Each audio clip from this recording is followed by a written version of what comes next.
an original story created exclusively for Love Among Diamonds. Ethan Morgan stared at the notification illuminating his phone, its blue glow harsh against the darkness of his newly rented cabin. Board meeting rescheduled. Final decision in 72 hours. He silenced it with a swipe, his jaw tightening as he watched his neighbor through the frost-edged window. A woman carrying firewood across her porch, her movements deliberate and self-sufficient. Something about her calm presence made his chest ache with an unfamiliar longing. For 3 years, he'd been the face of Morgan Industries. Every decision scrutinized, every appearance calculated. But here in this remote wilderness, she looked at him without recognition, like he was just a man, not a brand. When she dropped a log and their eyes met across the snowy distance, Ethan knew he should turn away.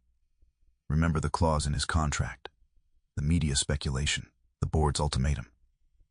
Instead, he opened his door and stepped into the cold.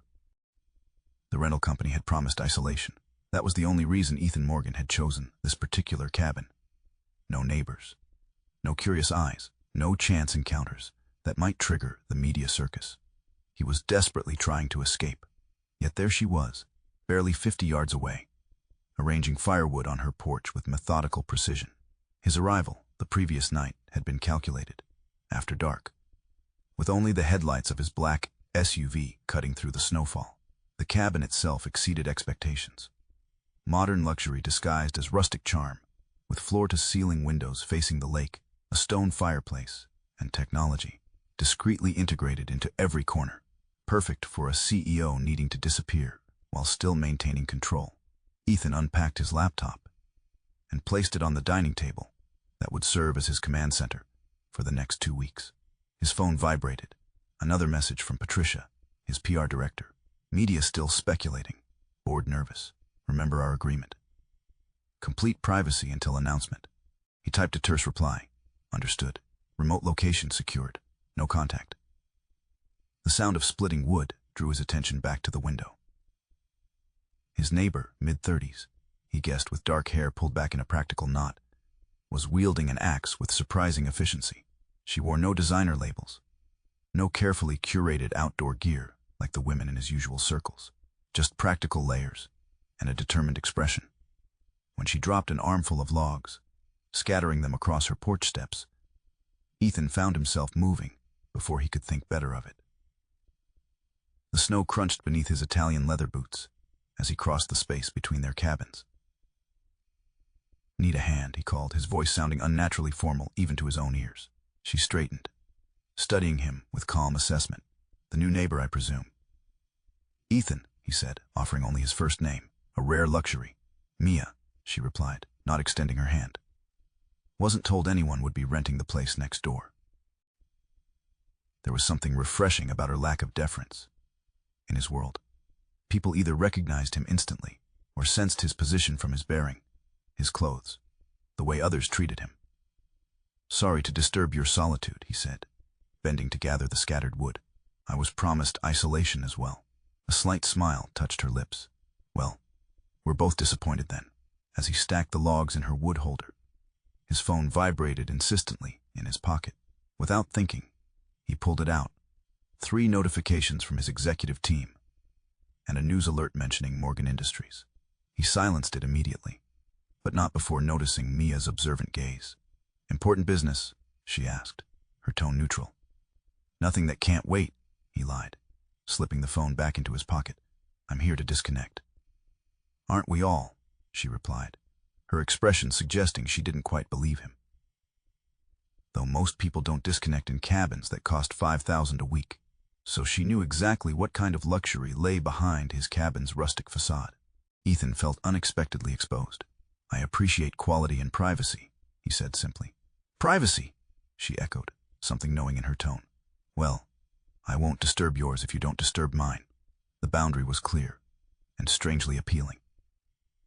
When was the last time someone had set limits with him, rather than scrambling to accommodate his every preference?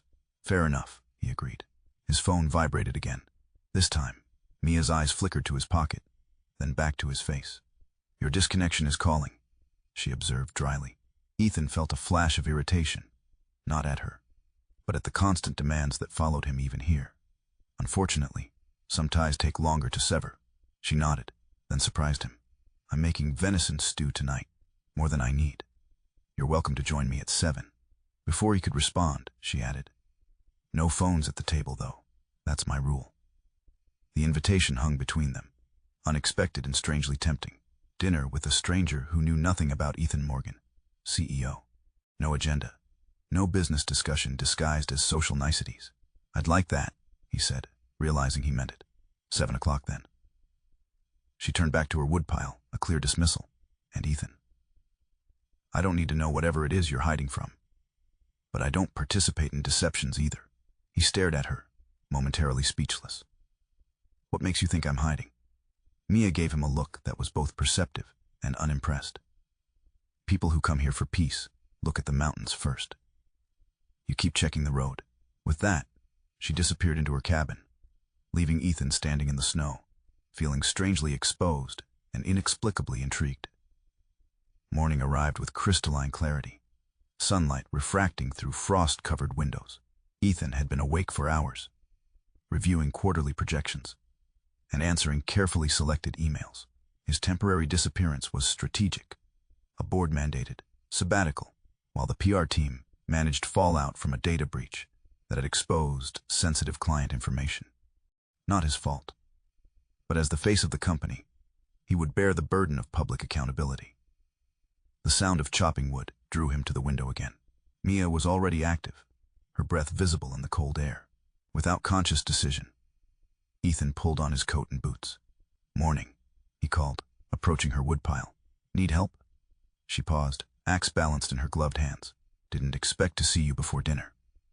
I'm an early riser, clearly. She handed him the axe. Show me what those city hands can do. The challenge in her voice was unmistakable. Ethan positioned a log and swung, splitting it cleanly. The physical exertion felt good, immediate and uncomplicated. Not bad, she conceded, watching him set up another. You've done this before. I grew up in Vermont. Before. He hesitated. Before business school. Before the startup that became an empire. Before he became a name on quarterly reports. Before whatever it is you do now. She finished for him, her expression curious but not prying. They worked in companionable silence until his phone rang. A specific tone he couldn't ignore. Patricia's ringtone.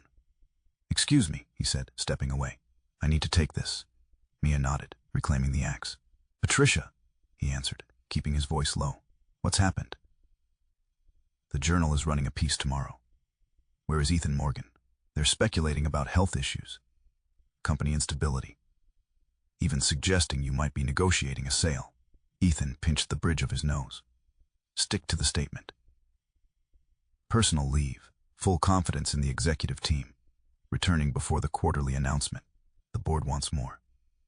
They're suggesting a video statement, proof of life that doesn't reveal your location. That defeats the purpose of this whole arrangement, he said, glancing back at Mia, who was deliberately not looking his way. It's that, or they'll activate Clause 16. The clause that would force his return or trigger a leadership review. Ethan felt the familiar pressure building behind his temples. I'll call them tonight. No video yet. He ended the call and returned to find Mia stacking the split wood. Everything okay? She asked, her tone suggesting she didn't expect an honest answer. Just work complications. Must be important work, she observed, to follow you here. The comment hung between them. Neither accusation nor question. It's temporary, he said finally. Tonight's dinner still on offer. 7 o'clock, she confirmed. I meant what I said about phones. I remember. At 7 precisely, Ethan knocked on Mia's door, a bottle of wine in hand. Her cabin was smaller than his, but infinitely more personal. Bookshelves lined the walls. A laptop sat on a desk surrounded by notepads, and the kitchen counters held evidence of actual cooking rather than catering. You write? He asked, noticing a stack of manuscripts. Among other things, she replied, taking the wine. I help people shape their stories. What kind of stories? The kind they want others to believe. There was something knowing in her smile that made him wonder if she'd recognized him after all. Over dinner, a stew rich with herbs and wine, Ethan found himself relaxing for the first time in months. Mia asked questions about Vermont, about books he'd read, about his preference between mountains and oceans. Nothing about his work, his status, his company. "So what brings you to this particular nowhere?" he asked eventually. "I like the quiet. It clarifies thinking." She refilled their glasses, and I needed space from expectations. Whose expectations? Everyone's. Family, partner, ex-partner now, colleagues. She shrugged. I was becoming a character in someone else's story. The words resonated uncomfortably. Wasn't that exactly what had happened to him? Ethan Morgan, CEO, had consumed Ethan Morgan, the man. "And now?" he asked. "Now I write my own pages." She studied him over her wine glass. "What about you? What are you escaping besides whatever keeps calling?" Before he could answer, his phone vibrated in his pocket. The board call. He'd forgotten. "I'm sorry," he said, reaching for it. "I have to." "No phones at dinner," she reminded him, her expression cooling. "This is important. It always is." She stood, collecting their plates. "You should take it outside. There's a storm coming tonight." The double meaning wasn't lost on him as he stepped onto her porch, watching snow begin to fall, while the board questioned his judgment, his commitment, his priorities. By the time he returned inside, the distance between them had grown palpable. The predicted storm arrived with unexpected ferocity, transforming the landscape into a whiteout by midnight. Ethan woke to the howl of wind and the notification that his morning call with Tokyo had been rescheduled. Through his window, he could barely make out Mia's cabin through the swirling snow. His phone rang. The property manager. "Mr. Morgan, the access road is completely blocked. Plows won't get through until tomorrow evening at the earliest. Do you need emergency assistance?" "I'm fine," he assured them. Well stocked. After hanging up, he pulled on his heaviest coat and boots. The wind nearly knocked him back as he stepped outside, but he pressed forward, concerned about his neighbor. The distance between their cabins seemed to have doubled in the blizzard. He knocked firmly on Mia's door, relief washing over him when she answered. "Checking if I've been blown away?" she asked, wrapped in a thick sweater, a mug of something steaming in her hands. "The road's blocked until tomorrow night," he explained. "I want to make sure you had everything you needed." She studied him for a moment, then stepped aside. "Come in before you freeze." Her cabin was warm, the fireplace casting dancing shadows across the walls. Books lay open on various surfaces, and her laptop hummed quietly from the desk. "Working?" he asked. "Always." She gestured to the fire. "Warm up. I've got plenty of food and firewood, if that's what you're worried about." "I wasn't worried," he said automatically, then corrected himself. "Actually, I was. Force of habit. I'm used to managing crises." "Is that what I am? A potential crisis?" There was amusement in her voice rather than offense. "No," he said honestly. "You're the least crisis-like thing in my life right now." Something shifted in her expression, a softening, perhaps recognition of the weight behind his words. She moved to the kitchen and returned with a second mug. "Tea," she explained, with a touch of whiskey, storm remedy. They sat before the fire, the howling wind creating a cocoon of isolation around them. For the first time in years, Ethan felt the constant pressure in his chest begin to ease. Here with this woman who asked no performance of him. He was simply a man waiting out a storm. "Last night," he began. "I didn't mean to be rude." "You weren't rude. Just prioritizing." She pulled her knees to her chest, watching the flames. "We all have our hierarchies of attention. What's at the top of yours?" She considered the question. "Freedom," she said finally. "The space to choose my own path without explanation or apology." "That sounds lonely," he observed. "Sometimes. But it's honest." She turned to face him. "I was engaged once. To someone who had my entire life planned, where we'd live, when we'd have children, what my career would accommodate. One morning I looked in the mirror and didn't recognize the woman looking back. So you left." "So I left," she confirmed. "Walked away from a future that was perfect on paper, but would have suffocated me in practice." She took a sip of her tea. "What about you? What drives Ethan from Vermont, who chops wood, but takes urgent calls and rents luxury cabins?" The question was gentle, but direct. Ethan found himself wanting to answer truthfully. "A novel sensation. Control," he admitted. "The illusion that if I manage every variable perfectly, Nothing will go wrong. And has that worked? He laughed softly. I'm hiding in a cabin during a snowstorm, while my phone fills with crisis alerts. What do you think? Their eyes met, understanding passing between them. Without thinking, Ethan reached out, his fingers brushing a strand of hair from her face. She didn't pull away, but something cautious flickered in her eyes. I should check my firewood supply, she said, standing. This storm might last longer than expected. On her porch, the wind cut through them both. Mia shivered, and Ethan instinctively removed his coat, draping it over her shoulders. The gesture was automatic, protective, and more intimate than he'd intended. His hands lingered a moment too long, and when she looked up at him, snowflakes catching in her eyelashes, he felt something crack open inside him. His phone vibrated in his pocket, breaking the moment. The screen illuminated with a message that made his blood run cold. Clause 16 notification. Board votes tomorrow. Media speculation increasing. If your location or companion becomes public, immediate action required. He turned the phone face down, but not before Mia glimpsed the message. Her expression shifted, the warmth receding. You should go back to your cabin, she said quietly, removing his coat and handing it back. Handle your priorities. It's fine, Ethan. We all have secrets. She stepped back inside. Be careful in the storm. The door closed between them, and Ethan stood alone on her porch, the wind whipping around him, carrying snow and regret in equal measure. The distance back to his cabin seemed impossibly vast, not in steps, but in what it represented. Retreat to the man had become rather than the man who had, for a brief moment, simply existed in her presence. The storm passed overnight, leaving behind a pristine blanket of snow and an unnatural stillness. Ethan sat at his dining table, laptop open to a business news site, where the headline glared accusingly. Morgan Industries in crisis mode as CEO's disappearance enters second week. Disappearance. As if he'd vanished into thin air rather than taken a board-mandated step back while the PR team managed the data breach fallout.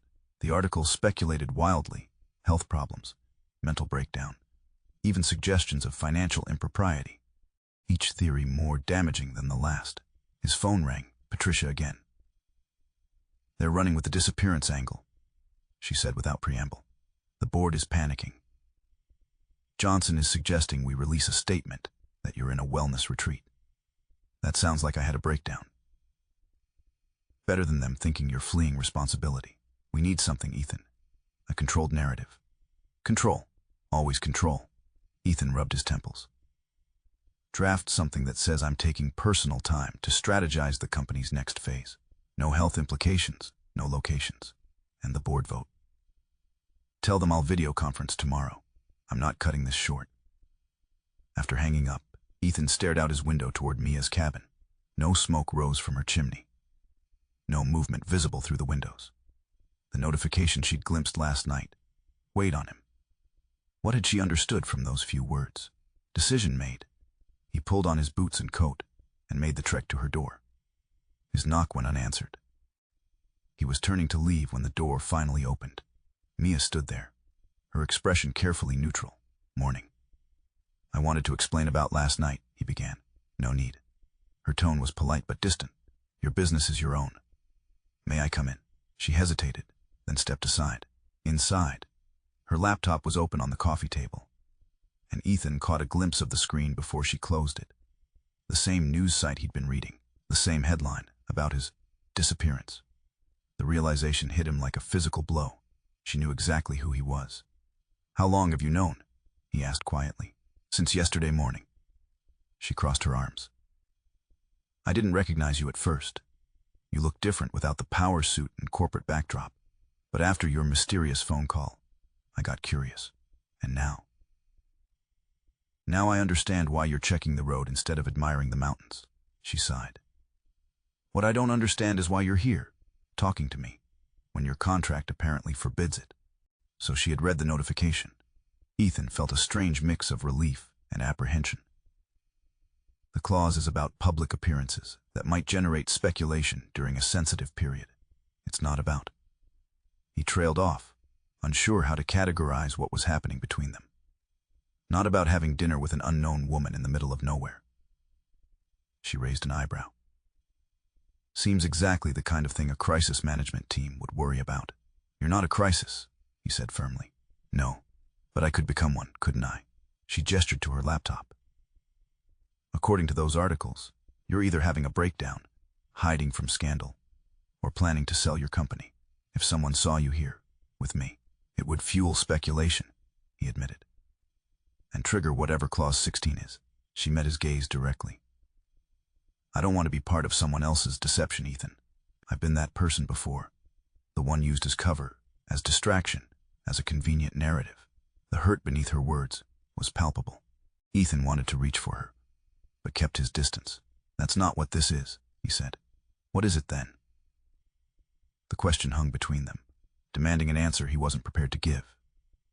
What was happening between them? Attraction, certainly. Connection, unexpectedly, but also complication, risk, potential damage. I don't know, he answered honestly. But it's not a deception. The situation with my company is real. A data breach exposed sensitive client information. The board insisted I step back while the PR team manages the narrative. My being seen or making unscripted statements could impact thousands of employees and shareholders. So you hid away. I took space to think clearly without the constant pressure. He took a step toward her, and then I met you, and for the first time in years, I remembered what it felt like to be seen as a person, not a position.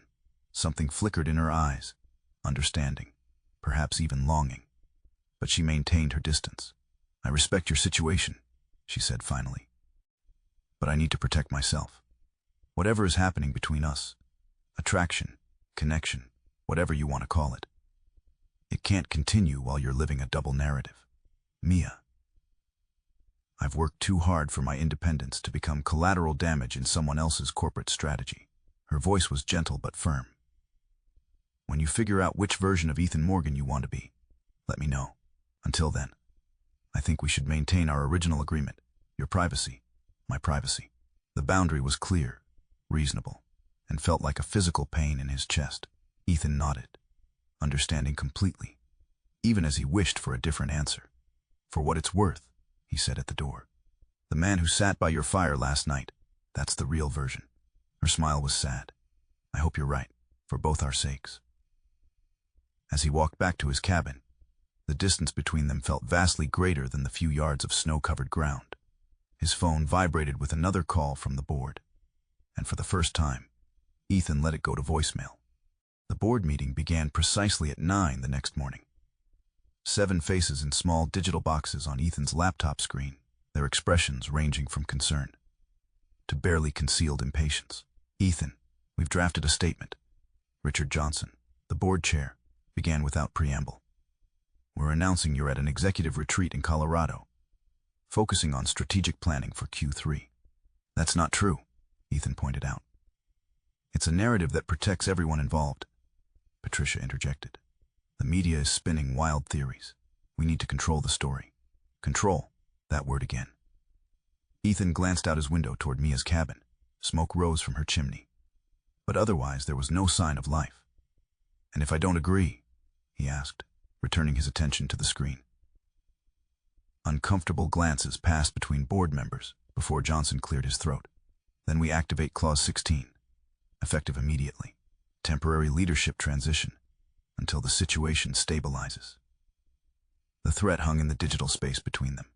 5 years building Morgan Industries, from a startup to a Fortune 500 company, and they would replace him over a public relations strategy. You have until 5 p.m., Johnson continued. Either approve the statement or prepare for an emergency succession plan. The meeting ended, leaving Ethan staring at his reflection in the black screen. Outside, the sun had emerged, melting snow from tree branches in a constant patter of drops. He needed air, space to think beyond these walls. Grabbing his coat, he headed out, deliberately walking away from both cabins toward a trail that disappeared into the pines. The physical exertion cleared his head, the cold air burning his lungs in a way that felt cleansing after so many recycled office breaths. An hour later, returning to the cabin clearing, he saw Mia on her porch, laptop open beside her as she scribbled in a notebook. She looked up at his approach, her expression guarded. Good walk, she asked, clarifying. He hesitated at the bottom of her steps. "May I?" She nodded, closing her notebook as he joined her. "Working on someone else's story?" he asked, nodding toward her materials. "Actually, yes." Something in her tone made him look closer. On her screen was a document with a familiar header, Morgan Industries. "What is that?" he asked, tension rising in his chest. Mia met his gaze directly. "I told you I help people shape their stories. What I didn't mention is that most of my clients are corporate entities managing public perception." Understanding dawned with sickening clarity. "You're working with my company, with their PR firm," she corrected. "I'm a consultant specializing in crisis narrative development. They hired me 3 days ago to help craft the story around your absence."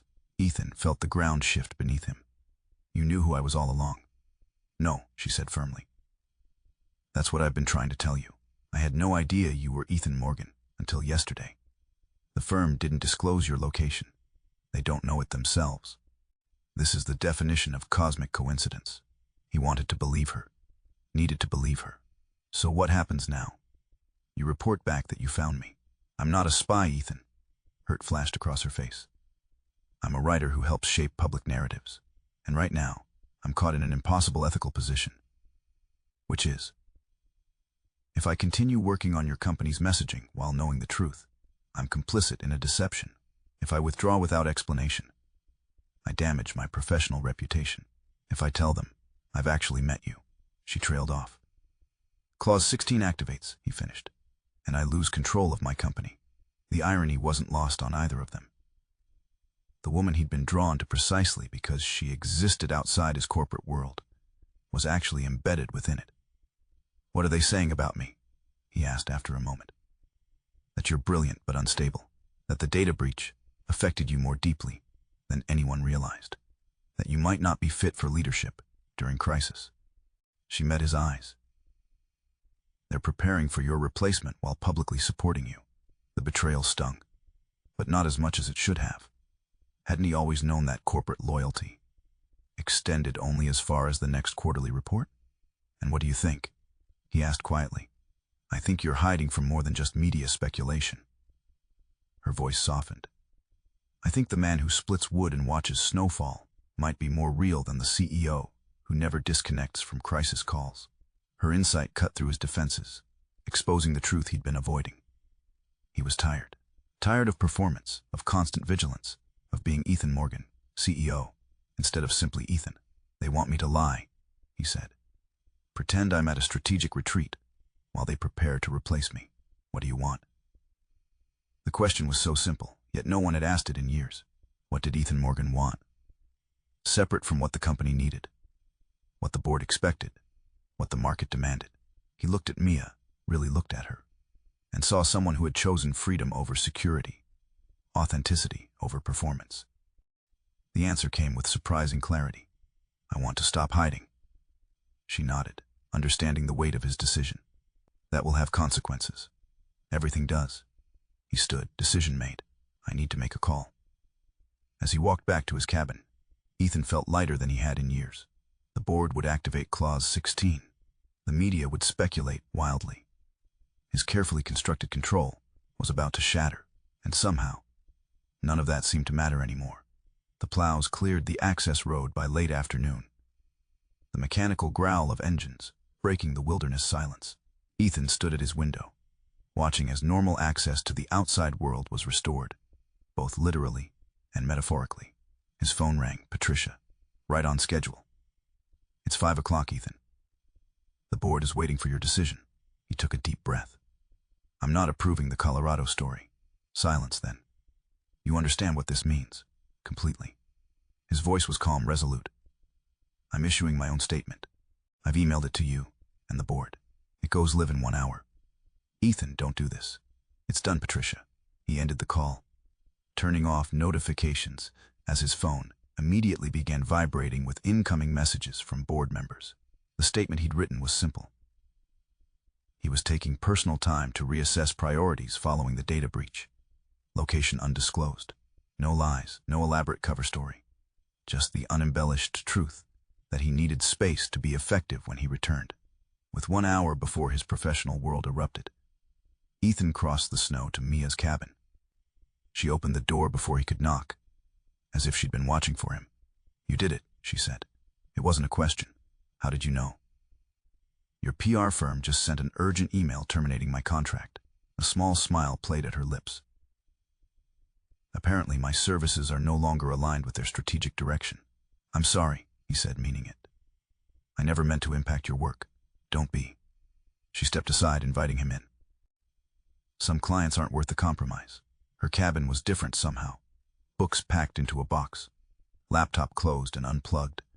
The personal touches that had made it feel lived in, now missing. "You're leaving," he realized. "The road's clear." She nodded toward a small suitcase by the door. "It's time." "Because of me. Because of what happened." "Partly," she admitted. "But also because I finished what I came here to do." She gestured to a manuscript on the table. "My book. The reason I really came to this cabin. You're a writer. Among other things." She smiled. "The consulting pays the bills while I work on what matters." Ethan felt a strange mix of admiration and loss. "What's it about, the book?" "Finding authenticity in a world that rewards performance." She gave him a meaningful look. "Something you might understand better than most." The parallel between them was undeniable. Both hiding aspects of themselves, both seeking something genuine in isolation. "I'd like to read it someday," he said. "Maybe you will." She studied him. "What happens now? With your company?" "They'll activate the clause. I'll be temporarily removed from leadership while they assess the situation." He shrugged. "I might lose everything I've built. And that doesn't terrify you." "Strangely, no." He moved to her window, looking at the wilderness that had somehow become more home than his penthouse ever had.